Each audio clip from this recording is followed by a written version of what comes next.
2, a swing and a high fly ball, center field, Walker with 7. got a mismatch. Walker on McGee with 4. Kemba Walker, step back, Walker, targeting Kemba, does it again! Jordan to drive, fires, yes! He scores! Ball lead 8. Back to throw, under pressure, Jordan to drive, out of it.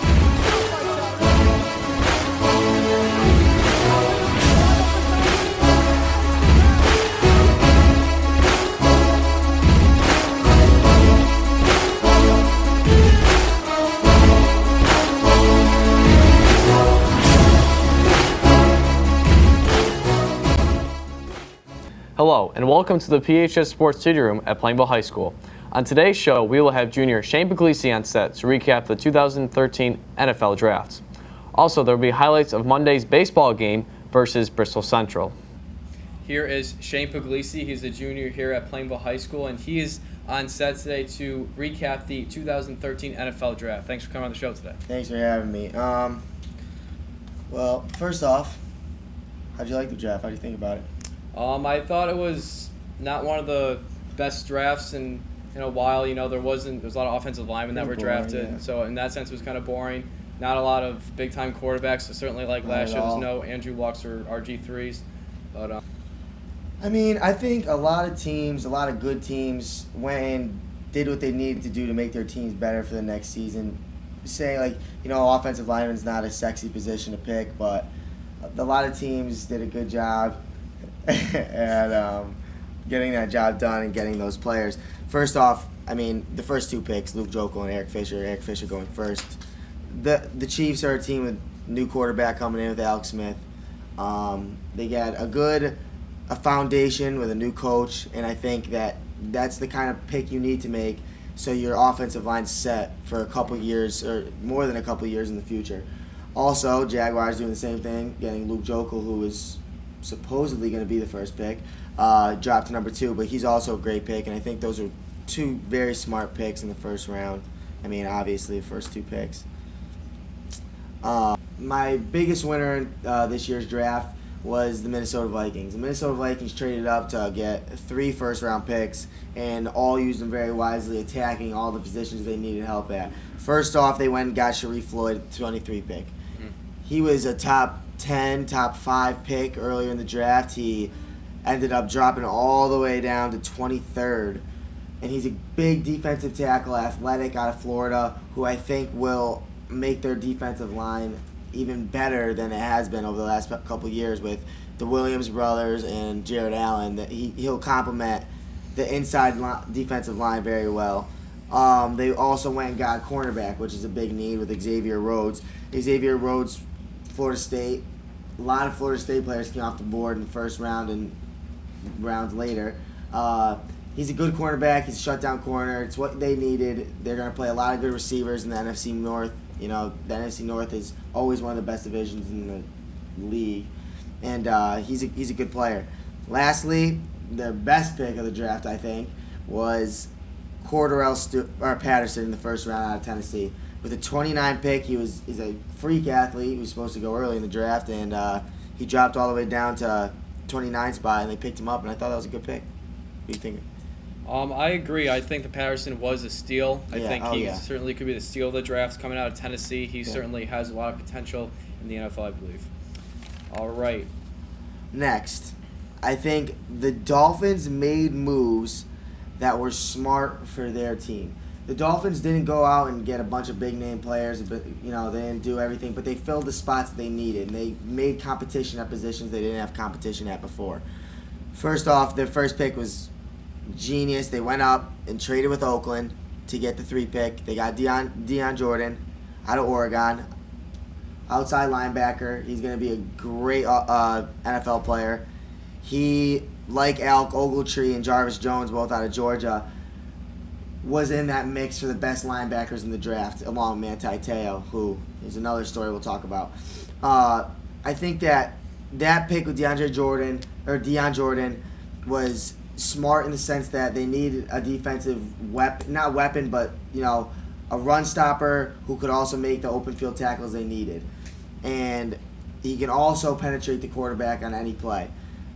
Out of Oregon, you're used to seeing fast offensive players, but they went and got a defensive player, and he's probably the best defensive player out of Oregon in a few years. But the later rounds, they filled spots. No really, big mentionable names, but they filled spots. They created competition within their organization, and that's what you need to make a team better. Lastly, the San Francisco 49ers, who also didn't make any huge picks, did what they needed to do to fill their roster with ready players to play in the NFL. They went and made the smartest pick, I think, in the middle of the draft. They went and got Eric Reed out of LSU, who's an SEC player. 63 players in the SEC drafted, the most ever.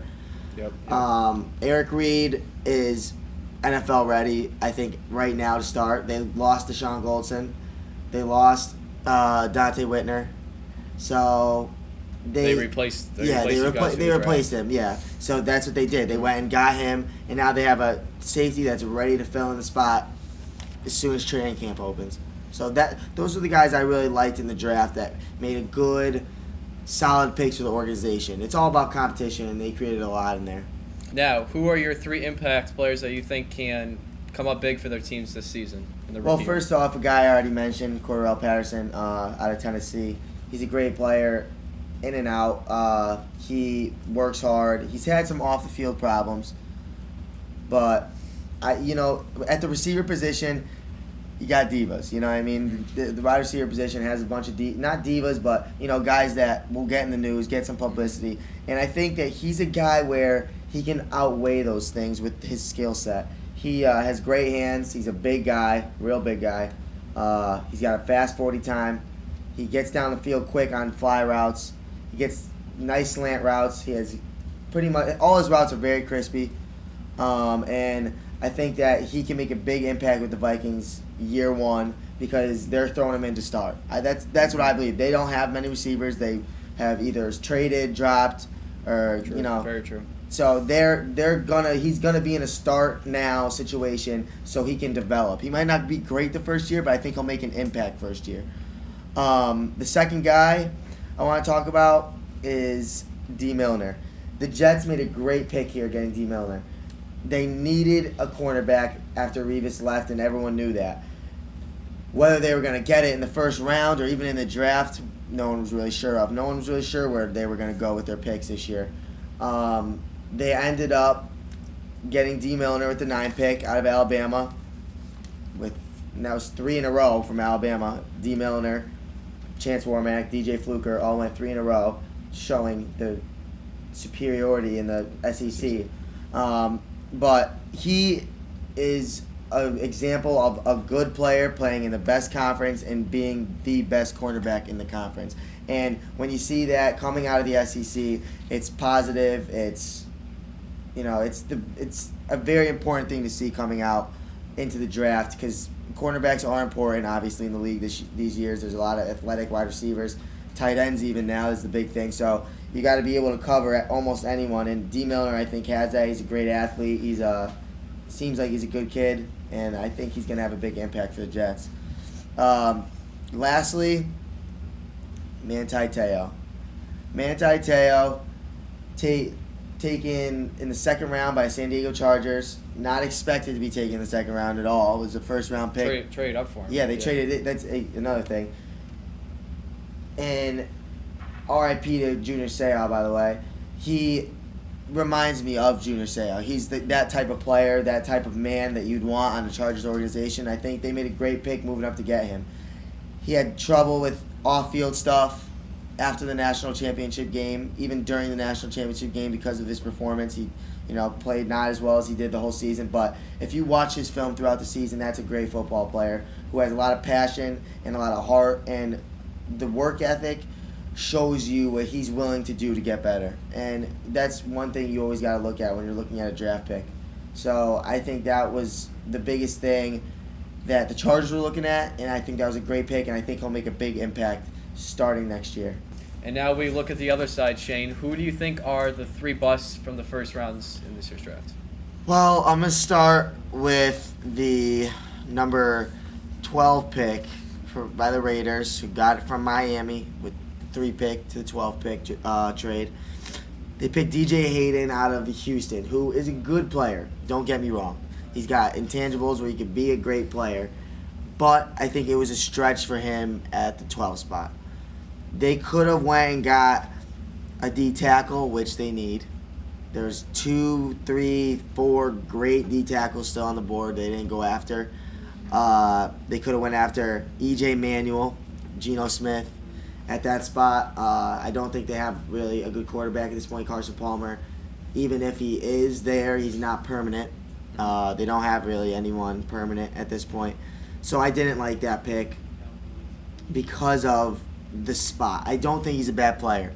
I just don't like the pick. So maybe it's wrong to say that he's the bust, but maybe it was more of the Raiders bust that I just didn't like that pick at that spot. Not the right fit for. Yeah, it's just not the right. It's not gonna. I mean, look at Nnamdi Asomugha.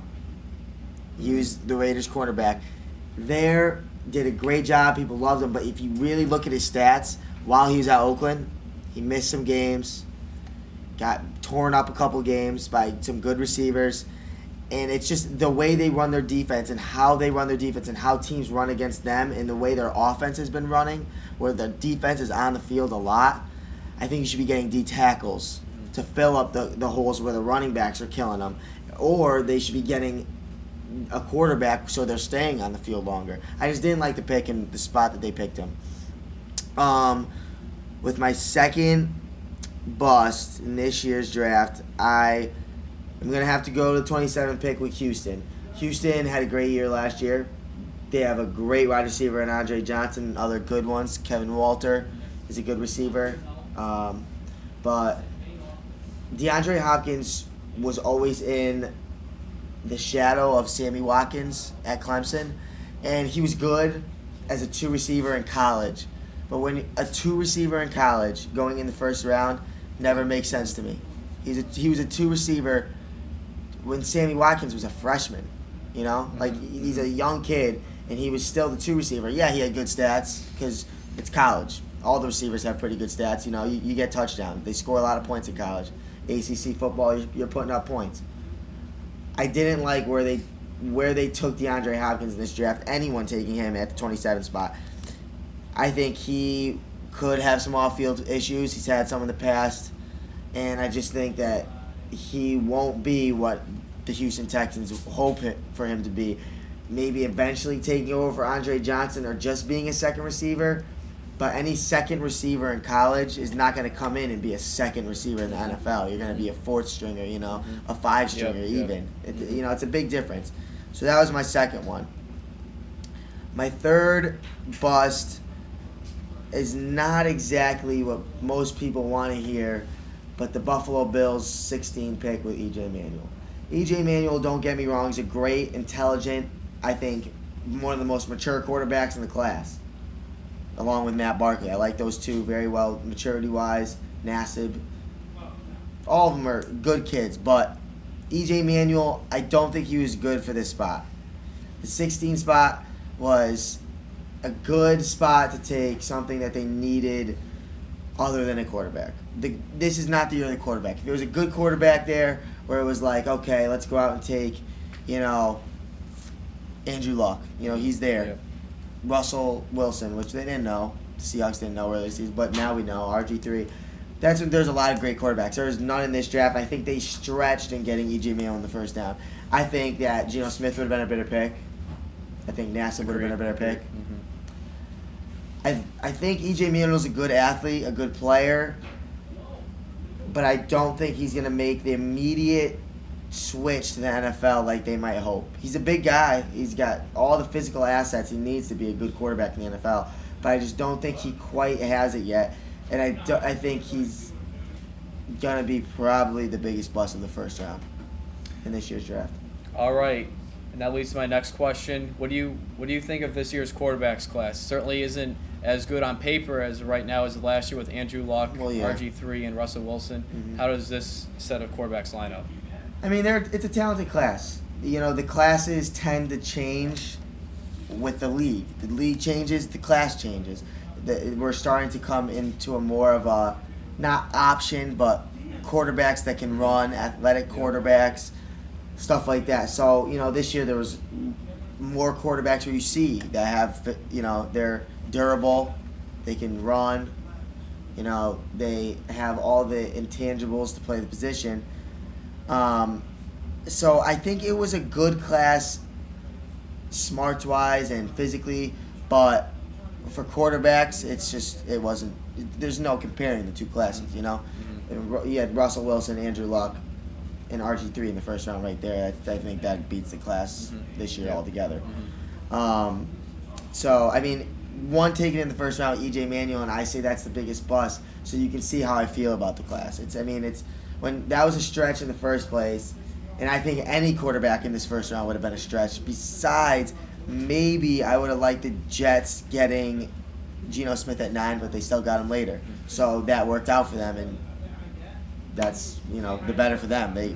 The Jets got steals in the draft this year. I think the Jets did a good job, but overall, E.J. Manuel will have trouble in the first. I don't think getting rid of Fitzpatrick and replacing him with E.J. Manuel is the right thing to do for the Buffalo Bills. Geno Smith, I think that was a good pick for the Jets because they got him late and they got him, undervalued from what he was in the beginning of the year, or when the draft season began. So I think that was a good pick, but he's still not ready to start. Barkley, I think, was a good pick by the Eagles. I think he could have success at this level, but at some points I don't understand the pick there because their new offense is nothing, geared towards the kind of passer he is and the kind of quarterback he is. So at a point I was like, yeah, it's a great pick because you got him late and, you didn't have to risk taking him in the first round or the second round even. You got him late in the fourth round. So it's a good pick in that sense, but team-wise it wasn't a good pick. I think that would have been more suited for E.J. Manuel or Geno Smith, a type of quarterback like that. Ryan Nassib, I think Ryan Nassib for the Giants was more of a character fit. He'll come in. He's from New York, Syracuse. Him and Jordan Pugh, the Giants both got 2 New York guys with their first picks. And I think Nassib can come in and be a good backup. You need good backups. The Giants don't even want him to play for them. They know they have Eli Manning. They're hoping he never plays. They want to develop him so maybe they can trade him in a couple of years and, get value for him because he's a good quarterback who can play in the NFL. He's got good height, good ball speed on his throws, good height on his long throws. He's got all the good stuff that you need out of a quarterback. Yeah, he might be a little bit unorthodox. Syracuse, not many guys are coming out of Syracuse. That's for sure. But I think he's a good fit with the team. Not in the sense of playing because I don't think he will play. But I think in the sense of the team. Giants fans don't want him to play. Yeah, Giants fans definitely don't want him to play. But I think other than that, he's a good fit for the team. Really, there's a couple other quarterbacks that you mentioned, but no one really important. Tyler Wilson went to the Raiders. I don't think he'll play. I don't understand. I understand the pick, but I think they should be looking for a higher quarterback. Maybe they're waiting till next year, which is understandable. I thought they had the chance to take a good quarterback this year, but they passed. And that's different for every team. Every team has different views on what they want for their team, and they didn't feel like it was in the cards this year. But other than that, there's no real quarterbacks that stuck out and think that make a big difference. I think the only one that could make a difference would be Manuel, but I don't think he'll make as much as they think. All right, well, thank you for coming on the show today. Nice seeing you, Brian. This past Monday, the baseball team took on the Bristol Central Rams, the #1 team in the state. And it's the first inning where Brett Stone made his first career varsity start, and he's in a little bit of a jam with second and third, one out, but he gets a pop-up to shortstop Shane Pugliese, and then with 2 outs, a comebacker right back to him, underhands to get out of the jam for the Blue Devils. In the second inning, Tyler Pina leads off with a single up the middle to get things going for the home team, and then it was Dean DeMartinez up next, and he hits a ground ball to the left side, and good, great, aggressive base running by Pina. He was able to get from first to third on the play, and you're going to see head first slide there, and on the throw to third, Dean DeMartinez gets from home to second, and just like that, the Blue Devils have second and third with one out. And then with Brian Dossler now up to the plate. With Brian Dossler now up at the plate, there's going to be a pass ball that's going to get to the backstop, and Tyler Pina is going to come in to score. In the second inning, it is 1-0 Plainville. However, that would be all from Matt Valentino, the starting pitcher for Bristol Central, as he would shut down the Blue Devils for the rest of the ball game. He finished the game throwing 6 innings, allowing only 3 hits and 12 strikeouts. And Kyle Boulogne struck out to end the ball game as the Blue Devils fell to Bristol Central 9-1. This has been a PHS Sports Update. This concludes another show here at PHS Sports. I'd like to thank Shane Pugliese for coming on to the show today. Remember, any videos taken of your team's games or matches can be sent to us here at PHS Sports. We will then make a highlight reel for it and put it on the show. And lastly, all student athletes who want to make a girls golf or boys tennis team must see Mr. Zanuck as soon as possible. Thanks for watching PHS Sports.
Final score, Bristol Central 9, Plainville 1.